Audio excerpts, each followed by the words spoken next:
Bueno, buenos días a todos los seguidores de la bodega, a los 8 millones de bodegueros pagados por este gobierno eh, y dedicados a tergiversar la verdad obvia del fracaso económico de Petro, porque esa es como una de las macronarrativas más grandes que nos quieren mostrar a pesar de que no nos convertimos en Venezuela, a pesar de que el dólar no se fue a 10.000, a pesar de que la economía no colapsó, a pesar de que el consumo ha subido, a pesar de que la confianza ha subido.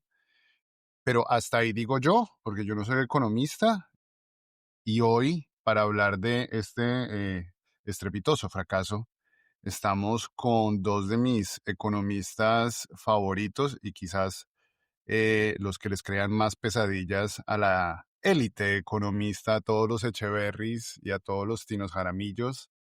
Hoy estamos acá con los Andrés Zambrano Curcio, que sí es PhD en En economía. economía, y con Mateo Arias, su merced es... Yo soy especialista en análisis de datos.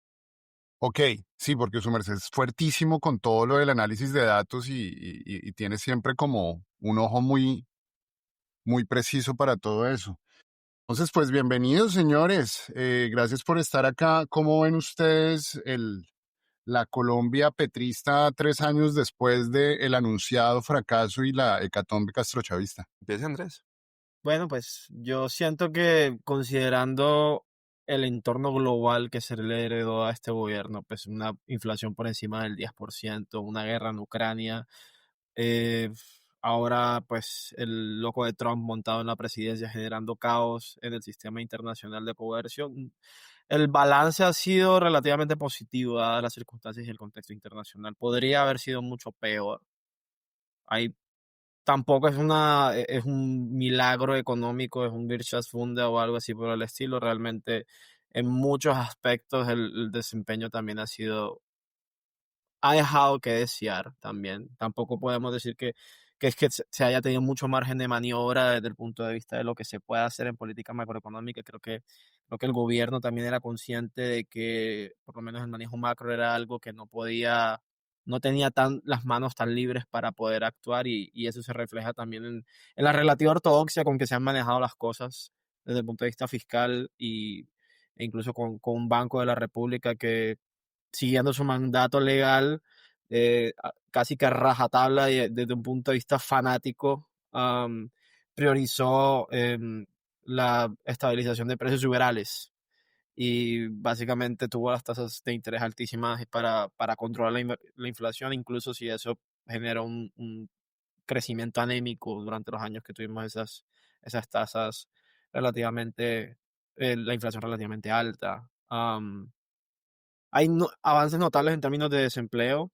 Creo que se pudo recuperar el pico de pandemia que también hubo durante el gobierno de Duque.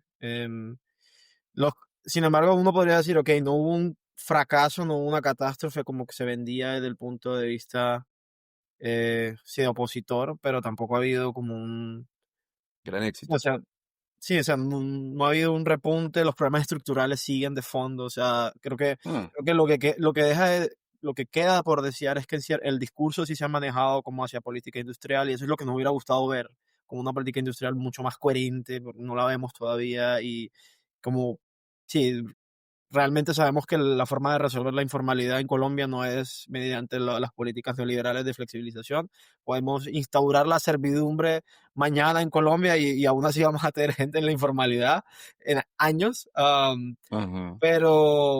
Pero tampoco, o sea, lo que sí hace falta y lo que uno podría hacer una crítica de esta es, ok, vamos a argumentar la visión, cómo vamos a construir una política industrial que nos vaya primero que todo a reducir la dependencia en nuestros socios comerciales actuales, porque esta dependencia que tenemos con Estados Unidos no puede seguir, dado la inestabilidad del sistema internacional. Cómo vamos sí, reducir también las vulnerabilidades externas que tenemos con todo nuestro base en los commodities y cómo vamos a transitar de las commodities sí, a actividades de mayor valor agregado, a esas economías de conocimiento de las que habla el presidente. O sea, ¿dónde está la estrategia? Eso es lo que queremos ver desde esta orilla. Pero continúa, Mateo, creo que también podrías añadir cosas interesantes. Pues yo siento que hiciste un balance bastante objetivo, pero muy positivo. para mi gusto. Siento que, o sea, sin negar absolutamente nada, mayor problema fue la cantidad de promesas que se hicieron. Sí, O sea, cuando uno va y mira, por ejemplo, el COMPES de Jorge Iván González de reindustrialización, es el 4355, si no me falla la memoria, una cosa así. Uno va y dice como, bueno, pero qué chimba hablar de esto, bacano lo de la bioeconomía, pero ¿dónde está? O sea, Ujú, ¿qué van a hacer con esa mierda? O sea, no se hizo. Y eso tiene que ver primero con un problema estructural que dice Andrés, y es la inflexibilidad del presupuesto. O sea, en Colombia es algo así como el 7 u 8% del presupuesto que es flexible, el otro 92 90% por ahí está completamente atado a leyes de ujú, financiamiento, está atado a vigencias futuras, está atado a un montón de cosas, y que cuando uno va y mira y descompone el rubro de la mayoría de esas cosas no son en proyectos productivos, sino son en gastos de funcionamiento y en burocracia. Y pues bueno, la burocracia en este país es una porquería, es muy hartísima. Y eso genera una cantidad de puestos basura increíbles. Ahora, el gobierno pudo haber hecho mucho más. O sea, el gobierno se metió en 1.000 millones de peleas al mismo tiempo y no sacó ninguna realmente. O sea, así con todas las de la ley, no la sacó. ¿Qué podría haber hecho? Que lo hizo al final muy soterradamente. Podría haberse metido con la regla fiscal. Si se quita la regla fiscal de encima, y ni siquiera hay que quitarla, se puede usar una regla, por ejemplo, la de Pacinetti, que pues bueno, es un poquito más amigable que, digamos, la regla fiscal de gasto que tenemos nosotros en este momento, y podemos pues tener un margen de acción mucho más alto. Podríamos haber hecho, digamos, todo esto que dice Andrés de política industrial ujú, eh, como forma de estabilización de precios, que eso es una vaina que no se habla mucho, porque, digamos, dentro de la cabeza de la gente la inflación es un fenómeno 100% monetario, pero pues hay formas de controlar la inflación desde la producción. Asimismo como empeorarla, o sea, la guerra en Ucrania es un excelente ejemplo para eso, o sea, después de que Colombia vendió monómeros, o pues su participación de monómeros, nos quedamos ujú, sin precursores agroindustriales, nos quedamos sin la misma producción de trigo y aparte empezamos a importar otro montón de cosas. Entonces, ¿qué pasó con el precio de la póker? A mí me encanta la póker, pero ¿qué pasó? Se duplicó. ¿Y quién era entonces ahora el nuevo productor de estos insumos agroindustriales? Ucrania. Entonces, con la guerra, todo se va para el carajo en esos términos. Entonces, no hemos ni siquiera empezado a considerar otro tipo de políticas de estabilización, tanto de precios como de trabajo, que no requieran, digamos, estructuralmente depender de una estructura burocrática y no tener, digamos, un proceso productivo mucho más interesante, me parece ujú. a mí. Ok. Entonces, en su opinión, ¿dónde fue que más se desgastó o perdió tiempo el gobierno? Porque lo que sí estoy de acuerdo es que se prometió absurdamente mucho. Se prometieron demasiadas cosas. Si se hubieran limitado al turismo y a la agricultura, yo creo que estaríamos diciendo se cumplió. Pero se prometieron tantas cosas. ¿Ustedes dónde creen que se perdió? Para que el tema de la salud. sí, sí, yo también, dentro del punto de vista de capital político, yo no me hubiera desgastado tanto con la pelea de la reforma de la salud. De las cosas que no funcionan en Colombia es la que no funciona de la mejor manera, o sea, podría Ujú, decir, o sea, no, yo todavía al día de hoy no entiendo cómo se gastó ese capital político en eso cuando pudiste haber sacado la laboral y la pensional, y de hecho salió con mucho menos pelea, o sea, no Con que hubiera entiendo sacado la laboral. sí, ok. Y en términos de inflación, el otro día uno de mis invitados, cónsul honorario de Reino Unido en Medellín, decía que la inflación pues también está subiendo gracias a que el consumo ha subido y que estamos importando más. ¿Qué opinan ustedes de eso? que depende de la época, ¿no? Tuvimos un shock de oferta súper grandísimo con todo el tema de la guerra de Ucrania que mencionaba Mateo. O sea, Ujú. ahora decir que el consumo está disparado y desaforado en un país tan desigual como Colombia es también una afirmación bastante atrevida, me gustaría decir. Disparado no, subido. Sí, o sea, obviamente porque ha habido cierta recuperación, el barco ha empezado a bajar tasas y todo eso, pero no, o sea, ya la inflación está estabilizada. Y fue estabilización a un precio de crecer menos que Sí. las contrapartes de la región, porque nuestra Literalmente fue política casi hacer un shock monetaria golpe. fue, sí, literal fue crecer, en vez de crecer al 3%, crecer al 2%, al 1,7%, tener un crecimiento anémico. Y eso fue una decisión que no fue democrática, fue una decisión de la Junta Directiva del Banco de la República, que dijeron, ok, la recuperación va por este camino, no lo vamos a dejar hacer porque nuestro principal mandato es controlar los precios para, no me voy a entrar al para, porque Ujú. ya esto me pongo un poco más político, pero evidentemente la decisión fue más por ese lado y eso fue lo que pagamos. Ahora, obviamente, siempre va a haber una recuperación del consumo cuando las tasas empiezan a bajar. Yo no creo que la inflación se dispare de la misma manera, porque es que la naturaleza de la inflación en Colombia es más que todo, por lo que hemos visto recientemente, es por shocks de oferta. O sea, obviamente, shock de oferta sería que nos invada Donald Trump, pero ausente de eso, o un shock de oferta internacional, también algún tipo de barrera comercial o algún tipo de shock que eleve los costos, como la guerra en Ucrania, cualquier otro tipo de confrontamiento. O sea, es tan difícil saber lo que va a pasar a nivel internacional, porque Colombia está relativamente vulnerable a esos shocks internacionales. Ujú. Usaste Ahí varias veces el término crecimiento anémico, explícame ese. Pues el promedio histórico del crecimiento de Colombia es como el 3% más o menos. Y en general Colombia es una economía de crecimiento moderado. O sea, Colombia no crece tanto como los países alrededor, los pares regionales. O sea, también por su estructura tan increíblemente desigual. O sea, que no permite, no hay un mercado interno grande que pueda crecer de la misma manera que en otros países. O sea, por la virtud de que hay mucha gente viviendo en la miseria y que no tiene acceso a los productos. em, y servicios que se ofrecen. Entonces, eh, incluso dentro o sea, el crecimiento económico estuvo por debajo de la tendencia que ya de por sí es baja para Colombia, o sea, del 3% anual. Entonces, es un crecimiento que como sigue por debajo de la media y con todas estas decisiones de política monetaria, pues no estuvo a las expectativas, por lo menos desde el punto de vista, o sea, del promedio Ahí, histórico, por así decirlo. ahí me parece que hay que hacer como una cota. Y es, pues así como el consumo ha crecido, también ha crecido la deuda de los hogares.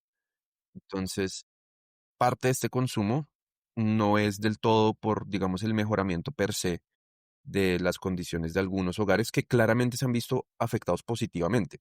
Lo que pasa es que ha habido una recomposición. Entonces, los, los trabajadores del sector petróleo, por ejemplo, que están fregados, ¿no? Que pues están un poquito menos bien que antes, pues dejaron de consumir y eso es un consumo alto. Muchos hogares de abajo sí empezaron a consumir más y muchos hogares del medio empezaron a endeudarse más para consumir más. Ujú, Eso pues tiene unos efectos raros, eso todavía falta ver qué va a pasar. Si existe una, digamos, estabilidad en el empleo y una estabilidad en los salarios, pues, no hay problema con que la deuda aumente. Ajá. Si hay sí un choque, como dice Andrés, de llega Donald Trump o se nos bajan más las exportaciones en relación de los términos de cambio, ahí sí ya O podríamos empezar a revienta ver la un burbuja problema. de la IA en Estados Unidos, por Ujú, ejemplo. O sea, cualquier cosa que pase con Estados Unidos ahora internamente nos va a pegar a nosotros directamente, vamos a ser de los primeros porque somos un satélite de Estados Unidos ujú. desde el nivel económico. Entonces, Y una revaluación del peso muy agresiva también podría traer efectos contraproducentes ¿Para quién? para, por ejemplo, para los exportadores. Que digamos que ese es una de las premisas últimas de McMaster y eso, que la revaluación del peso va a afectar a la exportación. Pero pues ahí sí lo que decíamos en el chat internamente, o sea, tendría que ser una cantidad de plata muy berraca la que hay que Ujú, repatriar para que haya un golpe monetario fuerte, ujú. Ok. que no es tan probable. Ok. Hace poquito yo leí una de las noticias que salieron no solo por los medios oficiales, sino por los medios de comunicación, donde decían que el turismo ya casi iba a alcanzar en divisas al petróleo. Eso Sí. cuando lo lee una persona como yo, así lineal y así plano, uno dice, maravilloso, pero ustedes ¿cómo leen eso? a mí me gustaría tener una fuente de ingresos que no fuera tan inestable como el turismo, la verdad, algún tipo de actividad industrial, porque el turismo, como la pandemia demostró, también es volátil, como el petróleo. Ujú, ujú, Sí, si hacemos el salto de actividades del sector primario al sector terciario, que son servicios, o sea, realmente estamos perdiendo la base industrial y tenemos que crear una base industrial. No hay forma de que el país sea económicamente viable y soberano en el mediano a largo plazo sin construcción de base industrial. O sea, no se puede. O sea, una economía de turismo, o sea, una economía de país muerto, básicamente, de museos, que realmente estamos en cualquier momento que pueda haber algún conflicto internacional y estamos entrando a épocas también que geopolíticamente van a ser más inestables, como la actual pelea entre Petro y Trump está demostrando. Entonces, Ujú. eso se evapora. La próxima pandemia, no sabemos. O sea, entonces está bien, o sea, mejor, cualquier cosa que nos saque del petróleo creo que está bien en este momento. Pero tampoco es algo que sea sostenible como para decir, ok, este va a ser la base, el fundamento de nuestra economía. O sea, Ok. Y Ni que es igual ahí, suficiente, pues, para sacar pecho, pues. pero es que hay aparte otra trampa. Y es que el turismo en efecto viene subiendo y viene creciendo muy bien. Desde Duque viene creciendo bastante bien después de la pandemia. Pum, rela. Mm, pero el problema es el petróleo. El petróleo viene How. bajando. Exacto, que se Entonces, encontraron fue sí, en el ajá, medio. encontraron. Exacto. Entonces, ahora, yo no estoy tan a favor de claramente las energías fósiles, preferiría la nuclear, pero pues bueno, vaya uno a decirle a los gringos, voy a montar una planta nuclear. Em, y pues más allá, o sea, me encanta el discurso verde, qué chimba, hagamos la transición energética, pero ¿cómo la va a pagar, marica? O sea, ¿la va a pagar dejando de explorar pozos? ¿La va a pagar cambiando, digamos, todas las dinámicas internas de un sector que representa más o menos el 70% de nuestras exportaciones? ujú. O sea, es que no hay forma. Hay que ser sensatos al respecto. Si uno piensa en una transición minero-energética, tiene que pensar en las fuentes de financiamiento para precisamente hacer el cambio. Y eso que esta tecnología hoy en día es más barata. Estaba viendo una gráfica hace poquito que desde 2015 acá, los precios de, por ejemplo, los paneles solares han disminuido como en un 85%. Sí. Entonces, como que cada vez es más asequible, pero que igual necesitamos plata para respaldar este cambio. Sí, y la velocidad de la transición a las energías renovables tampoco ha sido tan rápida. O sea, necesitamos una transformación profunda, veloz y como te digo, como dice Mateo, muy de dónde van a salir los recursos fiscales, de dónde van a salir las divisas más que todo, porque es que el petróleo es la forma principal por la que Colombia consigue divisas. Si el turismo fuera, está bien, pero necesitamos una forma más estable también de conseguir divisas, necesitamos diversificar la canasta exportadora también, y la política industrial tiene que tener eso en cuenta. O sea, y como te digo, no hemos visto, más allá del discurso, no hemos visto como una verdadera política, ok, vamos a empezar a producir X manufactura aquí en Colombia.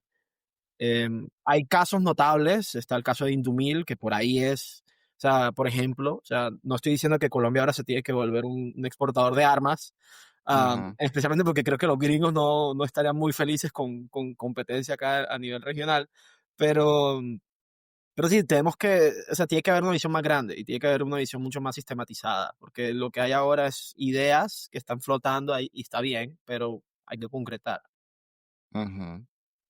Pero también, bueno, otro de esos titulares que los barra bravas petristas celebramos es que las exportaciones no mineroenergéticas también han visto un repunte.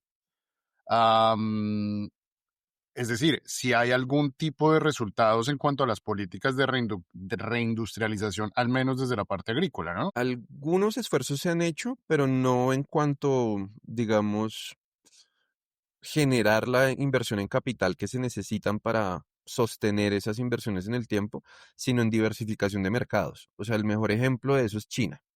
O sea, nosotros le mandamos a China ahorita, por ejemplo, carnes empacadas al vacío, lo cual pues es un paso adelante, o sea, es del putas, me encanta. O sea, es un poquito mejor que simplemente mandar carne y que se pudra en un container gigante, listo, está empacada al vacío y tal, pero pues no es realmente algo pues demasiado grande, ¿no? O sea, y tampoco en monto.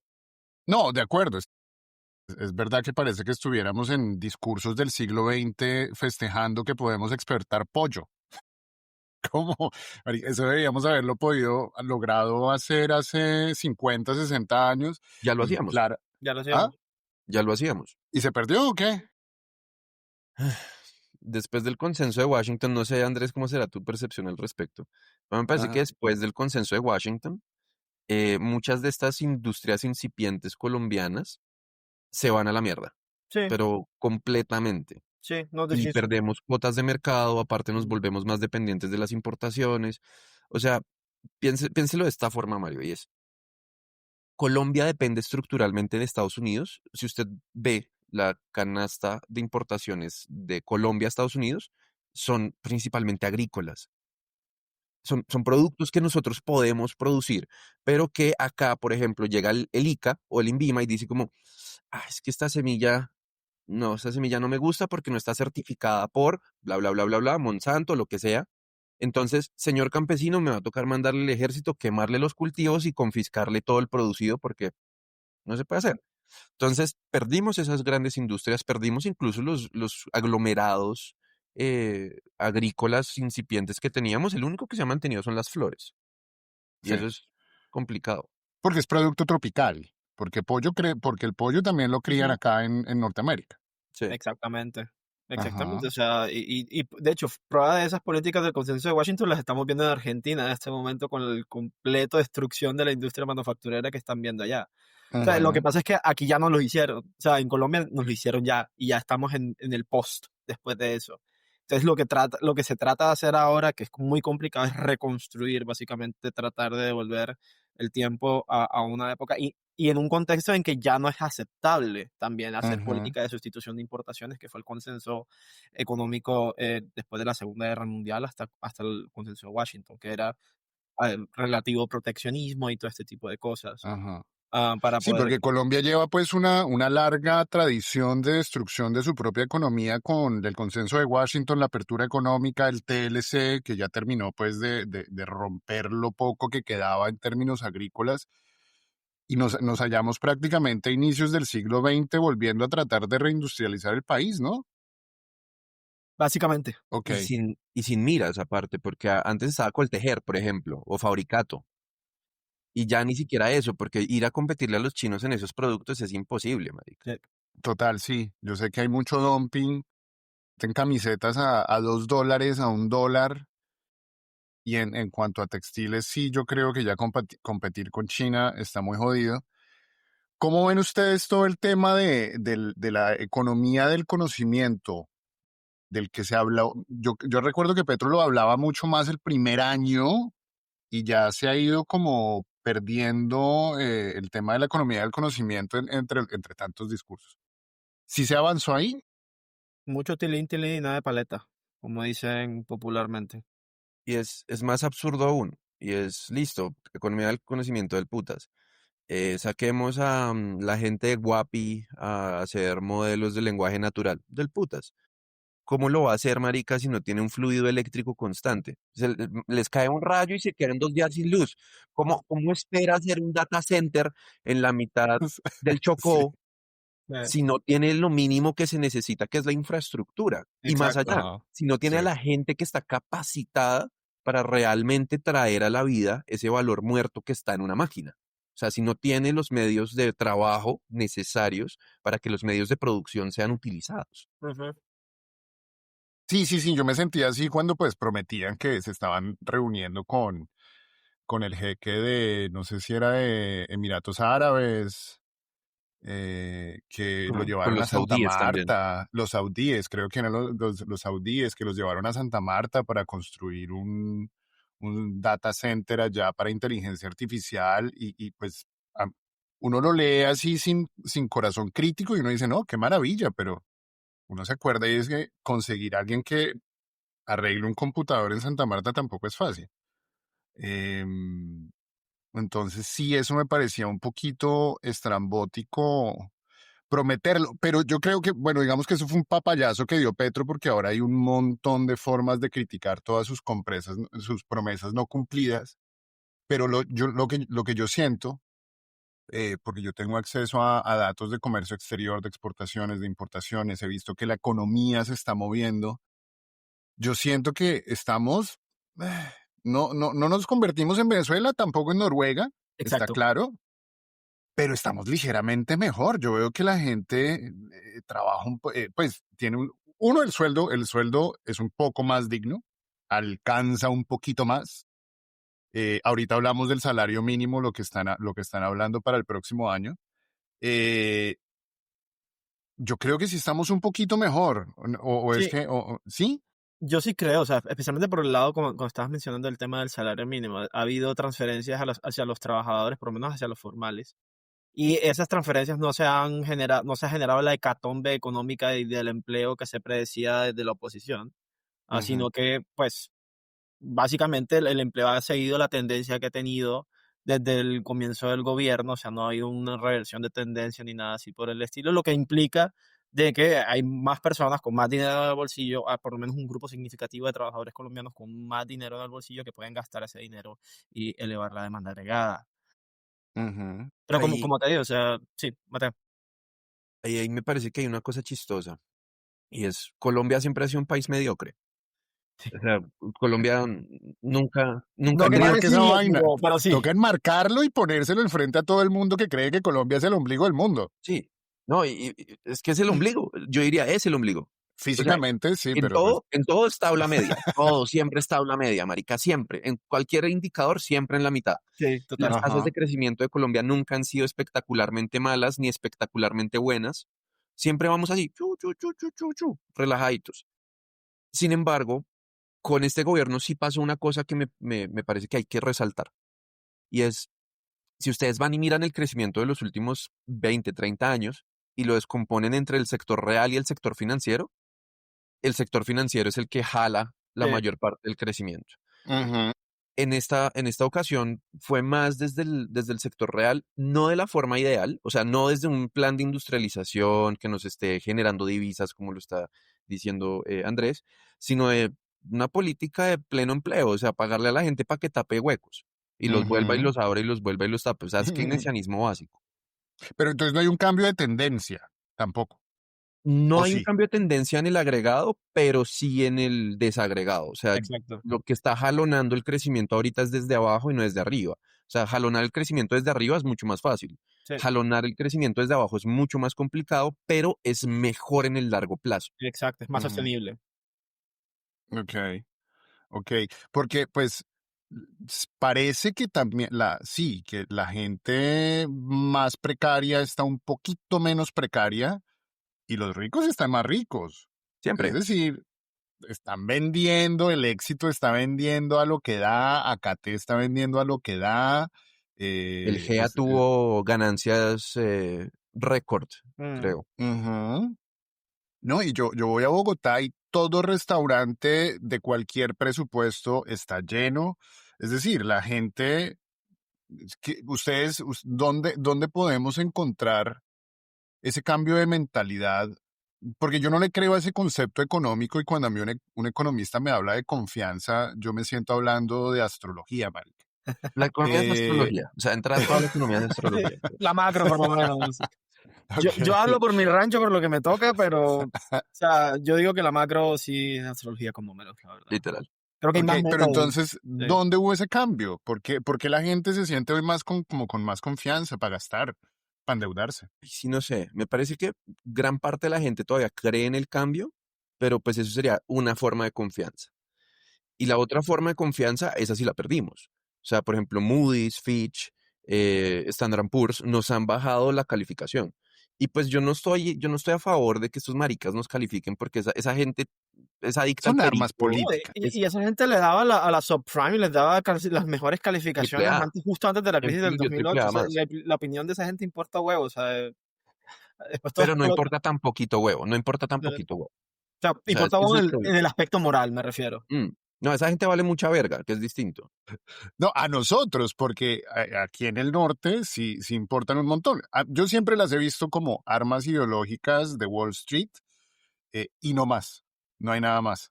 Pero bueno, y la confianza que estamos generando por el otro polo del mundo con los BRICS, con el ingreso al nuevo Banco de Desarrollo. ¿Ustedes sí le creen a eso entre tanta propaganda alarmista de que nos van a invadir los chinos?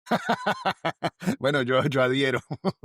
No, pues usted sabe que yo soy pro chino, literalmente doy clase de eso, pero ahí hay una vaina rara y es que China tiene 6 niveles de relaciones diplomáticas y nosotros apenas estamos en el segundo. O sea, el que más avanzó en eso fue Iván Duque, huevón. Que la primera visita oficial que hizo el man fue a la República Popular y él, es muy chistoso ver al gordo allá dándole besitos a la tumba de Mao, marica, sin el Sí, man sí, entender que está reivindicando comunistas. Oh, Sí, bello. sí. Hay que bellísimo. recordarlo cada 2 o 3 meses, esa foto de Duque dándole besos allá al féretro. Dale. Ahí, pues, ha ido mejorando un poco, pero no ha sido particularmente gracias al gobierno solamente, sino de que China desde hace 3 años ha cambiado su política de relacionamiento internacional con países del sur y eso incluye, pues, obviamente a Colombia. Entonces, no sé si lo hayan visto, pero el embajador Xu Jinjan eh, es muy activo. O sea, el man siempre está haciendo cosas, Sí, siempre sí, está sí, sí. diciendo, estoy con los empresarios de tal lado, estoy en el Ujú, festival de no sé qué, estoy en Twitter echando sí. mierda, cualquier cosa. Y eso demuestra un cambio de actitud más de China que desde Colombia. O sea, nosotros fuimos más bien muy Ok. lentos, nos demoramos un montón de tiempo en firmar el memorando de entendimiento, por ejemplo, para ser parte de la BRI, que es la Belt and Road Initiative. O sea, nos Ujú, hicimos los locos con esa vaina un montón de tiempo, nos hicimos los locos también con los BRICS un montón de tiempo y hasta ahorita estamos empezando como a coger un poquito más de camino y la primera como gran barrera para superar va a ser la construcción del metro. Ya una vez saquemos el metro, las relaciones con los chinos van a empezar a ir mucho mejor, eso va a ser mejor comercio, porque no, el comercio con los chinos nunca es como, digamos, lo que tenemos con Estados Unidos. O sea, de allá no vamos a importar bienes agrícolas. De allá vamos a traer un montón de vainas que no producimos. O sea, literalmente va a ser comercio no competitivo. Entonces va a estar perfecto y nosotros vamos a poder tener un mercado más grande y más estable aparte Sí. para la mayor parte de cosas que tenemos. O sea, por ejemplo, ahorita los chocolates Lock, no sé si los hayan visto. sí, Les encantan a los chinos. Leonisa, sí. Leonisa, le encanta a los chinos. No sé por qué, pero les encantan las fajas de Leonisa a los chinos. Ajá. Bueno, pero pues es que una cosa es exportar barras de chocolate y fajas y otra cosa es importar teléfonos y computadores. Sí. Ahí hay un desbalance claro. Es decir, vamos a pasar de un desbalance comercial con Estados Unidos a un desbalance comercial con China, Porque un desbalance ¿no? comercial sería necesariamente negativo. Bueno, pues No es sé, que Andrés, quizás ¿qué así piensas me lo tú? explicó Trump.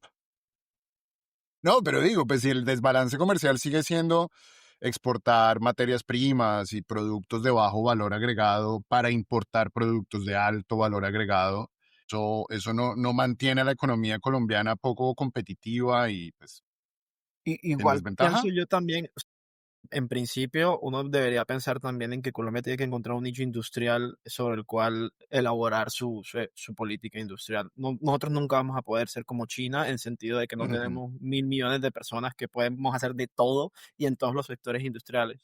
O sea, yo, por ejemplo, doy el caso de Alemania, que es el país donde resido ahora, y la especialización está en carros. La industria se ok. especializa en automóviles.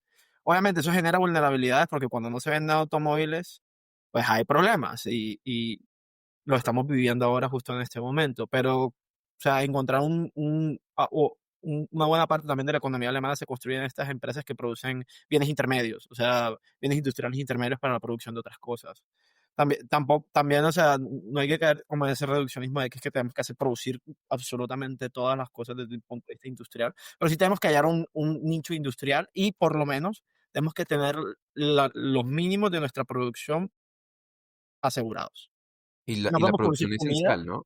si no Ujú. si no podemos producir comida para la gente de acá, si no podemos producir, por lo menos, vestido para las personas de acá, si no podemos producir las necesidades básicas de nuestro propio pueblo, apague y vámonos, estamos completamente dependientes desde el punto de vista estratégico y no somos soberanos, Ujú, somos satélites de alguien más, somos colonia. Entonces, la política industrial tiene que establecer esas bases primero. Y lo que está pasando con Estados Unidos es que estamos compitiendo hasta en lo básico nuestro. No estamos ni pudiendo alimentar nuestra propia gente, ni tener la energía para nuestros propios autos, ni ese tipo de cosas. O sea, esa es como la base material sobre la cual se construye una política industrial más avanzada. Y nosotros no hemos llegado ni siquiera a ese nivel todavía. Entonces ajá, no veo tan mal comerciar con China en ese aspecto. Obviamente siempre ok. hay riesgo de dependencia y eso es y navegar y no solo está ese riesgo, también el riesgo geopolítico que representa un acercamiento a China, que a los gringos no les va a gustar que sus áreas de influencia estén siendo desafiadas. Pero para eso ellos también tienen que ofrecer algo. Y no han hecho un culo. Y no ha hecho Sí, un están culo. ofreciendo misiles y nosotros podemos exportar arrodillados. Sí, McMaster y toda esa recua de arrodillados, yo creo que tenemos Pues varios milloncitos para exportar. son élites que son legado de administradores coloniales. Mientras ellos tengan su exportación de materias primas asegurado y los productos de ellos tengan algún mercado, a ellos no les importa realmente lo que pase acá. O sea, no es su interés. Ajá, ajá. y de hecho, no sé si Andrés has pillado los trabajos, por ejemplo, de Isabela Weber. Ujú, Mm, la vieja ahorita está de moda. Pues yo llevo siguiendo la carrera de esa vieja como 5 o 6 años.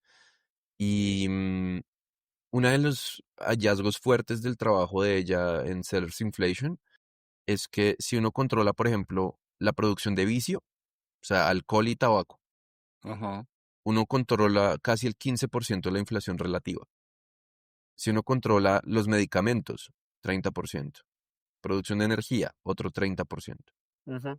Entonces, lo que nos dice Andrés no solamente es, digamos, un imperativo en cuanto a balanza comercial, sino queremos tener un poquito más de gabela al momento de manejar el fisco, de manejar precisamente la tasa de interés general. Marica, con la industria se puede hacer. Al mismo tiempo en el que tiene una política de pleno empleo mucho más real, o sea, más palpable, porque Ajá. digamos, dentro de los mandatos constitucionales del Banco de la República no está el pleno empleo, solamente está la estabilización de precios. Y la estabilización de precios es una cosa mediocre, marica, o sea, ni la Fed tiene la Y, estabilización de precios como primer mandato. y en Ok, general es la protección del patrimonio de las personas que ya tienen capital, si te pones a Así pensar, es, porque es para que no se deprecie. ok. así es. Ok, y hablando de empleo, ¿ustedes cómo leen la mejora de empleo? ¿Si es verdad que el empleo ha mejorado porque Petro nos paga a todos nosotros para opinar en redes? Ojalá me pagaran, marica. Sí, pues sí, sí le pagan, pero como 12 milloncitos al año. Ah, sí, no, pero eso fue en los Andes, ¿no? Ah, no, eso fue en la Nacho. La Nacho. Sí. Y por editar un hijo de puta libro 3 meses, weón. Es que no hay derecho, no hay derecho. La Tiene que gente, la hacerlo gente. gratis, Mamerto, Sí, Pro Mamerto es bono, así como, agradecido. como todos estamos acá. no, fue puta. O sea, tanto que creen la transición energética porque no hace fotosíntesis, básicamente, me está diciendo el hijo de puta. Bueno, pero, no sé, o sea, yo siento que eso sí le faltó al gobierno. O sea, al gobierno le faltó tener una caterva de propagandistas serios. O sea, si su Sí, propagandista es Wally, sí, huevón, y es que también está falta haciendo como más escuelita, un falta mal. como, sí, Ok, ok. falta como escuelita de perfiles técnicos, y ha habido como ideas, porque te lo puedo decir por haber hablado con el exministro de Hacienda, Diego Guevara, tuve el chance de hablar con él también personalmente cuando estuve en Colombia, y ellos quieren, pero con esta rotación de ministros de Hacienda tampoco es que sea muy posible construir como una escuela de perfiles técnicos de personas que tengan como un trasfondo un poco más técnico. O sea, hay la intención, pero no hay los esfuerzos deliberados para eso. Y en todo caso, si se hace, también los terminan fundando en Twitter por trabajar con el Estado. Entonces, Sí. No, ¿Está buscando trabajo, Mateo? ¿Se está ofreciendo como influencer? siempre, no, yo soy una prostituta. Pero, hay una cosa interesante y es, Diego fue profesor mío, man vive ahí en la facultad, entonces me lo encuentro todo el tiempo. ¿Diego cuál? Y Diego Guevara. el exministro de em, Hacienda. y alguna vez el man, tomando tinto, le digo, bueno, el man se supone que es un duro en economía post-keynesiana. Ujú. Y le pregunto, como, bueno, pero entonces, ¿cuándo viene el post-keynesianismo al ministerio? Y el Ajá. man dice, no, no puedo, tengo las manos atadas. Y eso es Exactamente cierto, me dijo exactamente lo mismo cuando yo hablé con él, siendo el ministro. tal cual, Sí. tal cual. Y Explíquenos a los mortales qué es el post-keynesianismo, por favor. uy, es una pelea Rapidito, güey. harta. ¿Usted es post-keynesiano, Andrés? Yo diría que sí, dentro del... Sí, es que toca, básicamente. Creo que es Sí, como el paradigma heterodoxo más trabajado y más expandido y sí. más Y más serio. si uno está en la macro. Sí, Eso sí es un Ok. hecho. Bueno, la economía del 95% de la gente es neoclásica, o digamos ortodoxa, porque ahí entran los neokeynesianos.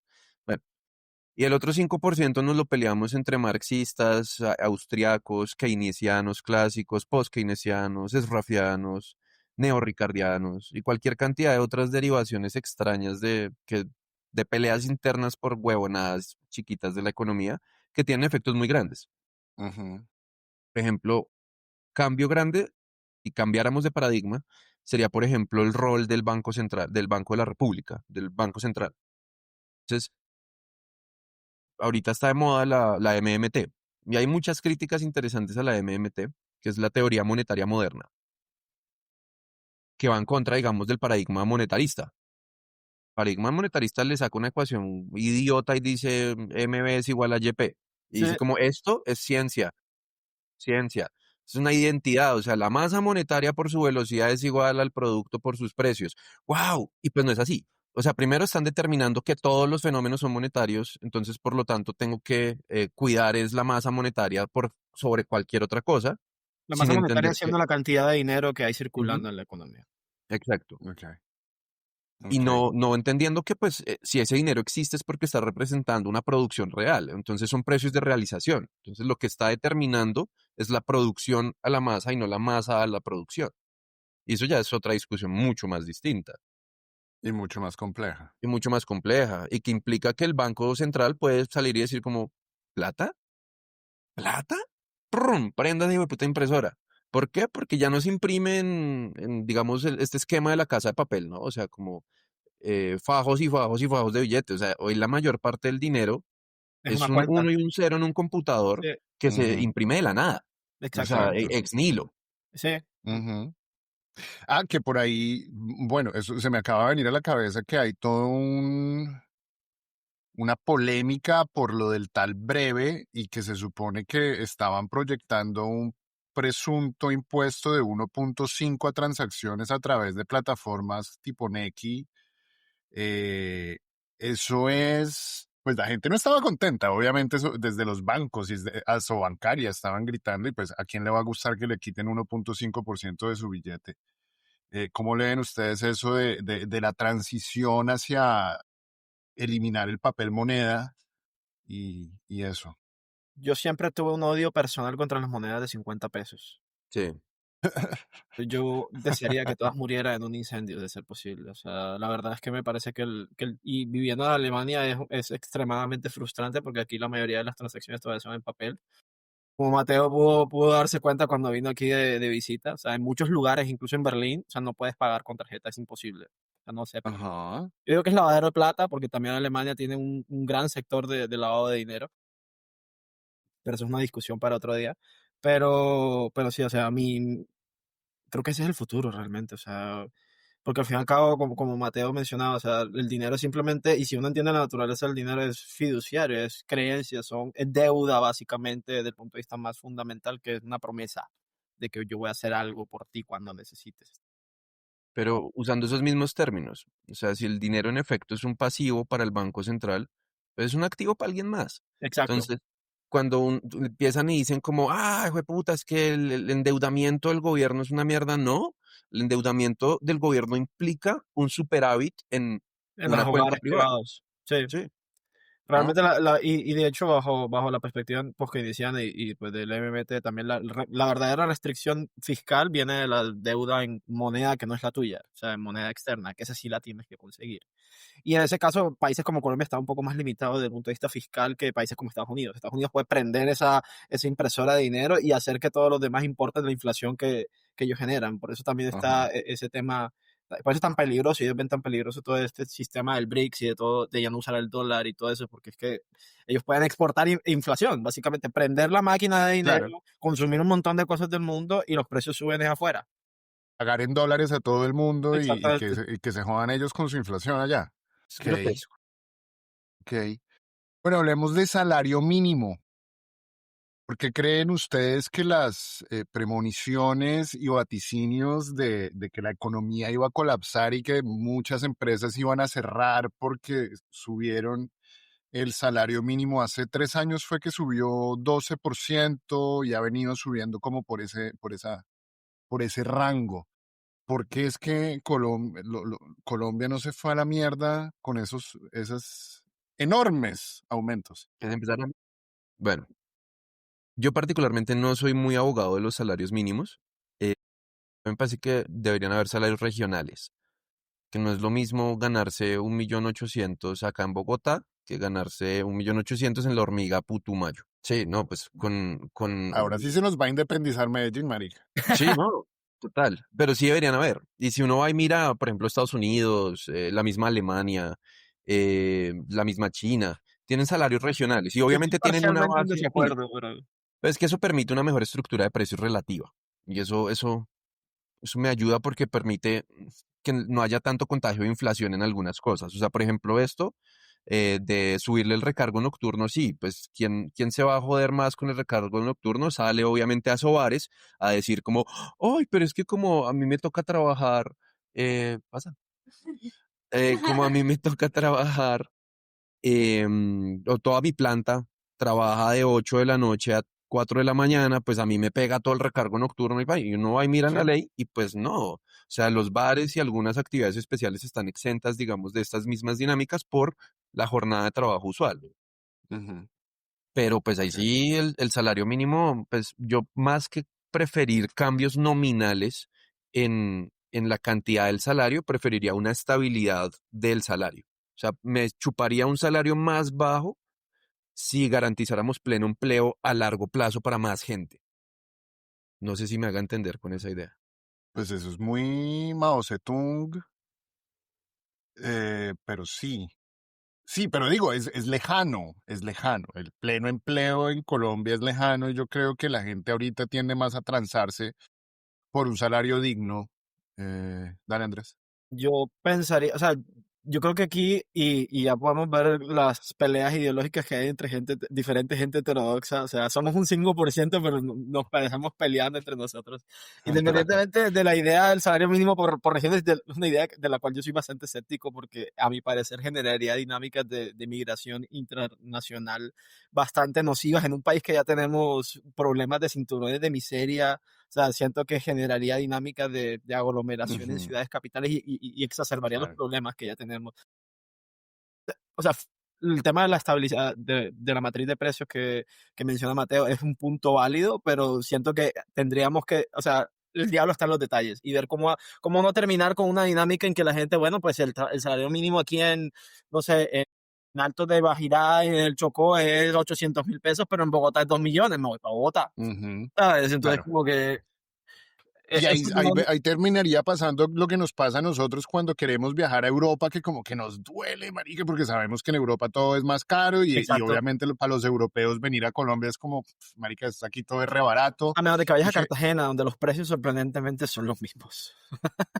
sí, sí, sí, sí, sí. En, Son precios de Europa. O sea, Sí, yo he estado, mojarras de 1.000.000 de pesos. sí, pero sí, o sea, más allá de ese tema, o sea, siento que, pues evidentemente la teoría neoclásica ortodoxa asume de que las empresas operan bajo máxima eficiencia productiva y que cualquier distorsión que tú tengas sobre los precios de los factores de producción en ese punto de escala óptima va a generar desempleo. Pero en la práctica las empresas siempre operan con cierta holgura. O sea, y en el caso de la industria en Colombia, la holgura es considerable. Hay papers creo que de Francesco Ciccio, que calculaba como un 40% de pass-through en la industria manufacturera colombiana. O sea, hay de dónde pagar en muchos casos. Obviamente, la política del salario mínimo también tiene efectos sobre la productividad en el sentido de que son las empresas que están al borde de la frontera de productividad, las más improductivas, las que les pega más duro. O sea, ujú, las empresas pequeñas, las pymes, todas son las que les pega más duro.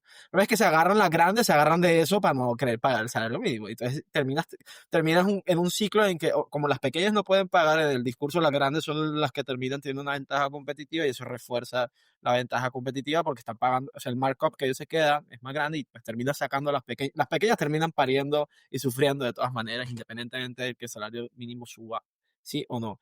Por lo menos con el incremento del salario mínimo tienes un tema de incremento de demanda de los trabajadores y que eso potencialmente podría tener efectos que a los economistas neoclásicos les gusta decir de equilibrio general. Para mí la noción de equilibrio general es algo que no necesita la palabra equilibrio general, como que una cosa que pasa en una parte de la economía afecta a otras cosas, no necesitas el concepto de equilibrio para traerlo a colación. O, sí, puede generar incrementos de demanda y eso beneficia a todo el mundo. El Ujú. tema es saber, y el tema es que las mejoras del empleo en términos reales, o sea, y las mejoras perdón, del salario mínimo en términos reales no han sido espectaculares. O sea, 3 4% real. No han sido, o sea, nominalmente Ujú. 16%, Eran pero en grandes, términos ¿no? reales, incorporando la inflación, no ha sido tan grandes. Ah, Exacto. pero Sí, es en porque eso el sí estamos sector de acuerdo. acá del Dime. empleo formal, que el sector del empleo formal acá es muy bajo, o sea, y está todo conglomerado en tres hijueputas del GEA fingiendo ser una economía entera. Exacto. Entonces, ahí sí, yo estoy a favor de que se acaben las MIPIMES. O sea, un país no, no, Marica, apaguen, apaguemos esto. no, es absurdo, acaben las MIPIMES. O sea, ¿usted cómo va a desarrollar un país donde el 90% de la gente la contrata ella misma? Marica, eso no se puede hacer. Ah, esas. Ok. No, es que Estamos el hablando de noventa y las seis por micros. ciento el Ok. 96% están las MIPIMES, ¿no? Pero las micro son las que más componen gente ahí. O sea, de las MIPIMES, las micro son las que más gente están contratando. Y Exacto. Ok. contratan a horarios horribles, o sea, jornadas que son preindustriales, Ajá. salarios que son preindustriales también. Y que aparte, pues, no están generando las aglomeraciones que se necesitan realmente para sacar adelante un país. Ok. Eso le resuelve a una o dos personas. Eso es algo que lo que menciona Mateo es un poco triste porque rompe un poco con esa noción casi que heroica que tenemos del dueño de la MIPYME, de que pues es la persona que está saliendo adelante. Es un tema cultural también, pero desafortunadamente desde el punto de vista de política económica uno no puede construir una economía con punta de MIPYME. Si es que te... Ah, sí, se jodió la grabación De de Andrés. Andrés. Bueno, no importa. No, Mateo, cuando usted vaya a votar me dice y no voto por usted, huevón, porque yo no voy, yo no voy con eso de cerrar mi pymes, porque yo como empresario, como emprendedor, yo siempre en Colombia, yo no vi ninguna otra opción desde joven. Yo sabía que conseguirse un empleo no iba a ser garantía de futuro, no va a ser garantía de pensión. Entonces yo siempre intenté por todos lados empezar mis propios proyectos.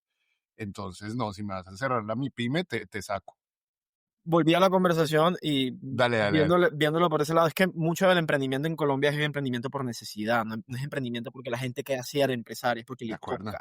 Y eso es más que todo es un síntoma de una economía fundamentalmente de baja productividad y la única forma de arreglar eso es con política industrial. O sea, poder Ujú, tener empresas grandes, medianas, que aprovechen lo que nosotros los economistas llamamos economías de escala, que es que se puede producir mucho a muy bajo costo porque la tecnología que tú tienes permite esas aglomeraciones. Entonces, ujú. en cierta medida, el estar con un ecosistema de pymes que están relativamente descentralizados no premia eso, porque estás teniendo muchas redundancias, de hecho, en capacidades que no están siendo utilizadas. Mientras que si todo el mundo, por ejemplo, trabajara en una federación, y yo suelo ser más del cooperativismo y 100% con el cooperativismo, siento que muchas de esas MIPYMES hay que federarlas y para que puedan utilizar esos recursos de una manera mucho más eficiente y Ah, centralizada. eso está más bonito, Ah, ya, Andrés. ¿Sí ves? Pero, pero Voto eso es por lo Andrés, mismo. O marica. sea, Andrés está diciendo acabemos las MIPIMES y y hagamos la básicamente Federación de acabar las MIPYMES, Cafeteros. pero ¿Hago cooperativas? Bueno. Y hagamos Bueno, la pero Federación ahí de voy a Cafeteros. meter la cucharada acá y hay algo que yo sí he notado, sobre todo desde el COVID, por el COVID, al menos en mi sector, que es la logística, permitió que algunas empresas empezaran a subir precios, porque hay algo que yo leo, no estoy completamente seguro, y es que la precarización de la masa laboral, la precarización de las condiciones laborales que impulsó Uribe durante mucho tiempo, hicieron que se precarizara toda la industria y en algunos sectores lo único que hacía competitiva a las grandes empresas era pagar poquitico, marica.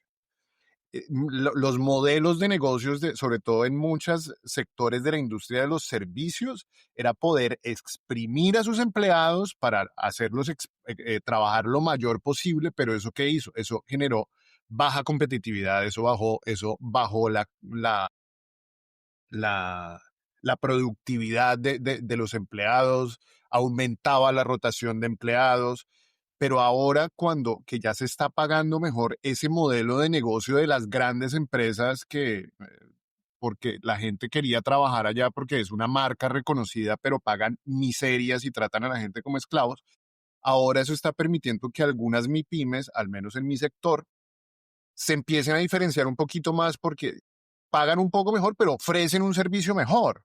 Porque es que el tema de haber precarizado tanto el salario hizo que esas empresas eh, enfocaran su rentabilidad y su capacidad de ofrecer servicios solamente por la guerra del centavo. Ahora yo siento que estamos saliendo de esa guerra del centavo a empezar a ofrecer un mejor servicio y empezar a ofrecer unos mejores productos, que es algo que es apenas yo estoy notando, no estoy del todo seguro, pero sí es verdad que muchas de esas, no mi pymes, sino las grandes empresas, estaban apalancadas única y exclusivamente sabiendo que en Colombia podían venir a pagar miserias, Serias, man. sí. Ahí, pues, me toca pecar de marxista. Y es, Todos, creo. sí, plusvalía absoluta y relativa, literal. O sea, nosotros estamos demasiado acostumbrados a la plusvalía absoluta, que es trabajar más horas o trabajar más duro, eh, Ujú. y no a la plusvalía relativa, que es trabajar, entre comillas, más o mejor en el mismo tiempo. Me parece que los cambios de recomposición en el capital están permitiendo que ahora podamos aprovechar un poco más la plusvalía relativa que la absoluta. Y nos toca Pero también. pues, dime, Y nos toca también por el y cambio nos toca. demográfico. O sea, Mm, el modelo solamente es sostenible cuando tienes un ejército de gente desempleada y joven que es capaz de sostener eso. Pero ya nuestro país en los próximos 5 años se va a envejecer de una manera muy grande y ya no vamos a poder tener modelos de negocios que se basen en eso. De hecho, yo creo que por ejemplo, Rappi y todas estas plataformas solo son posibles por el colapso venezolano. Sin el colapso venezolano ujú. que nos dé un ejército de jóvenes precarizados, no va a funcionar. Y eventualmente ese ejército se va a acabar, porque también se está envejeciendo Venezuela. Y nos va a suceder, Tal cual. pero sí. O porque van a poner más barberías que bicicletas de Rappi. Pero igual, Llegó la anarquista del grupo. tan bonito. Mm, ¿Cómo Mm, se llama? ¿Lenin? Nina, Ah, ok. haciendo una lo ella. aparición especial en el podcast. Pero bueno, Sí, reclamando ya tenemos sus toda derechos. una colección felina Sí, no, aquí con la de Shamil. total. Así les vi. Pero bueno. Bueno, mis estimados, ya llevamos una hora, no les quiero robar mucho más tiempo. Cuéntenme, ¿qué esperan ustedes de este año, de estos, bueno, 6 meses, 8 meses que le 9 meses, faltan sí. al camarada Gustavo Francisco? ¿Cómo podría cerrar bien su mandato? ¿Cómo podría descagar donde la cagó? Yo creo A que mí ya es me muy parece tarde que para hacer cambios de rumbos, la verdad. O sea, sí, es extremadamente tarde. O sea, ya el gobierno ya fue. O Ok. sea, ya también queda un periodo de lame duck. Creo que la política económica no va a cambiar sustancialmente. Ujú. Exceptuando algún tipo de shock internacional masivo. O sea, pero realmente no creo que se pueda hacer mucho. Creo que lo que se puede hacer es también preparar para lo que viene después. O sea, es exacto. preparar, Ujú. dejar el camino allanado para ojalá un gobierno progresista en el 2026 y con uno que tenga como una agenda un poco más definida, por lo menos desde el punto de vista industrial. O sea, diría yo desde mi lado. Sí, ya de una forma más puntual, por ejemplo, aprovechar que el CARF y el CONFIS están dentro de los rangos del gobierno. O sea, ahí está César Giraldo y está Laura Moisa, también en el banco. Aprovechar eso como para empezar a pensar en nuevas formas de política monetaria que no impliquen hacer una reforma fiscal cada año y medio. Sí, Que Colombia Mm. creo que tiene Sí, el, ojalá. tiene el récord del país con más reformas fiscales del mundo. Eso es tanto bueno como ¿Eso es malo. en serio? Sí, sí, No, qué belleza. sí. Pues es que nosotros escuchamos reforma fiscal y de una entramos a decir no, eso es malo. Em, pero no necesariamente tiene por qué serlo. O sea, puede ser una cosa muy Ajá, buena, tanto como puede ser ajá, muy mala. Pero pues eso pasa porque nosotros no tenemos una política monetaria que realmente sea utilizable. O sea, nosotros nos movemos en un paradigma de finanzas sanas y ajá. no de sanas, finanzas funcionales. Sí, exacto. sanas. Entonces, me parece que lo último que debería hacer el gobierno ahorita debería ser ponerse a eso, a marcar el terreno para poder hacer una discusión un poco más interesante en cuanto a política monetaria. Ok, vale. Mi Andrés, tu conclusión. Mi conclusión, con respecto a, O pues, ¿qué harías tú, mejor dicho, si tú fueras Gustavo Francisco Curcio? pues, ¿qué te digo? Es que es muy poco tiempo, la verdad. O sea, realmente en Sí. 8 o 9 meses no hay mucho que se pueda hacer. Está, es, O mejor dicho, si fueras Andrés Zambrano Cepeda. bueno, ¿Cómo estructurar, mejor dicho, yo sé, la pregunta está muy pendeja, pero cómo estructurar una continuidad? ¿Cómo podría el próximo candidato progresista articular una continuidad que no solamente le dé seguidilla, le dé continuación a lo que está bien hecho, sino además corregir o peluquear, mejor dicho, lo innecesario? primero priorizar la agenda, o sea, no se puede hacer todo, hay que hacer ciertas cosas y tomar dentro de las ideas del gobierno actual, o sea, eso se puede construir. Ya hay la capacidad de construir sobre lo construido, ¿no? Que de pronto era algo que se le criticaba a la izquierda, ¿no? Que no teníamos sino el ámbito o la ambición, perdón, de ir a destruir lo que estaba sucediendo o lo que se había construido desde 200 años de control por las élites tradicionales.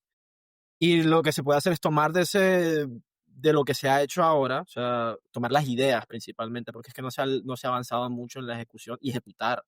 Tomar unos 3 sectores o 3 o 4 sectores estrella que jalonen a los demás, meterle tecnología, meterle a innovación y que eso jalone al resto de la economía. Que no sean ni petróleo ni sectores fósiles. Hay que, dentro de este tiempo, de hecho, volviendo a lo que sí se puede hacer dentro de este gobierno, hacer el diagnóstico de qué sectores se pueden prestar para eso, que tengan la capacidad de crecimiento, que tengan líderes sectoriales que sean favorables también para sumarse a eso, porque desafortunadamente por la estructura de nuestra economía, pues nos toca que los industriales estén de acuerdo y que se monten en la Cepedaneta o en la Petroneta o en todo eso, que le Mm, crean a ese tipo de cambio, porque no se puede. Afortunadamente no hemos construido capacidades como los chinos han hecho para que las élites políticas puedan decirle a las élites económicas lo que manda, o sea, sino que aquí es al revés, las élites económicas son las que dan las órdenes y las élites políticas ejecutan. Entonces, tal ok. caso hay que tener una visión, presentar una visión, también aprovechar las divisiones internas entre las élites tradicionales. No, creo que no hay ningún escenario en donde Colombia sea un país con una economía moderna, en donde los latifundistas tengan tanto poder como tienen ahora. O sea, es un sector que hay que arrodillar política y económicamente, o sea, no pueden ser tan importantes. Sí, lo digo y ahí sí soy completamente Virgen radical. Han Andrés. sido el principal, si uno Me mira la historia encanta. de Colombia, los latifundistas han sido la principal piedra en el zapato para cualquier esfuerzo de modernización del país, tanto de izquierda como de derecha. O sea, es impresionante, o sea, la defensa o a los extremos que han ido para defender sus privilegios. O sea, y desafortunadamente sus modos de producción ya no son necesarios en el siglo XXI, tienen que dar el paso para por lo menos para los industriales. Entonces, aprovechar esa división entre los conflictos, esas divisiones internas entre las clases y los intereses económicos de las élites es súper importante para el próximo gobierno y subtraerle por lo menos los industriales de ese bloque. Porque ellos son los únicos con los que se podría pactar y los únicos que tienen intereses alineados con lo que el proyecto progresista quiere tener. Con los latifundistas te digo, hay que arrodillarlos. O sea, hay que quitarles, tienen que perder prioridad, tienen que perder importancia, porque sencillamente, Me encantas. Me encanta cuando hablas así, güey. Me El encanta que presidente Andrés Maverick y siempre orgulloso, termina Andrés. dándole palo a las élites, güey. sí, o sea, básicamente utilizar a las élites para el beneficio, o sea, beneficio de la gente de abajo, o sea, y dividirlas. Y eso, de hecho, es uno de los factores que permitió que Petro se subiera en primer lugar, porque hubo una división muy profunda entre ellos, que dio como el hueco estratégico para de lo contrario, Petro no se sube. Hubiéramos tenido otro gobierno de centro o de derecha, que son básicamente lo mismo, solo diferente sabor, pero sí, o sea, es generar como esa división interna. Y eso uno le podría hacer una crítica al gobierno desde el punto de vista de estrategia política que ha generado un bloque cohesionado en su contra. Y hay que volver a dividir. Hay que volver a dividirlos, por lo menos también para poder implementar una política industrial. Pues toca que se monten. Ok, ok. En conclusión, arrodillar a las élites y que nos invadan los chinos. Arraigados los Arreglamos. latifundistas. Arreglamos el país. Sí, no, ¿Ah? hagamos un charifato. Le regalamos el país a los Char 20 años y de una, Nos construyen malecón hasta la séptima. de una. Todo el río Magdalena es malo, o sea, toda El la río ladera Magdalena. occidental. Y una Ay, estatua de Sofía Vergara en cada barrio. Así es. rico, rico. Bueno, mis estimados, si no hay nada más que decir, esto ha sido un momento supremamente agradable. Ojalá verlos más pronto y más seguido aquí en La Bodega Podcast. También todo el mundo invitado a ver el podcast de Mateo que se llama Divagando, que preséntalo, Mateo. Nada, son un montón de borrachos y hueputas hablando mierda. Em, Eso es lo que no he podido hacer, marica. Yo quiero emborrachar a Andrés, Yo huevón. no tomo. Ese es el problema. Pero eso no quita que yo quiera emborrachar. Vale. Eh, No, pero Bueno, es eso, es chévere, vayan y lo ven, Divagar Podcast. sí. Y de paso nos invitas también y pasamos por allá. Sí, de una. Ustedes saben que las puertas de allá siempre están bienvenidas. listo. Bacano. Queridos, que tengan un muy buen día. Gracias por todo. Gracias a A ustedes. ustedes, gracias, chao. Adiós, chao. Chao.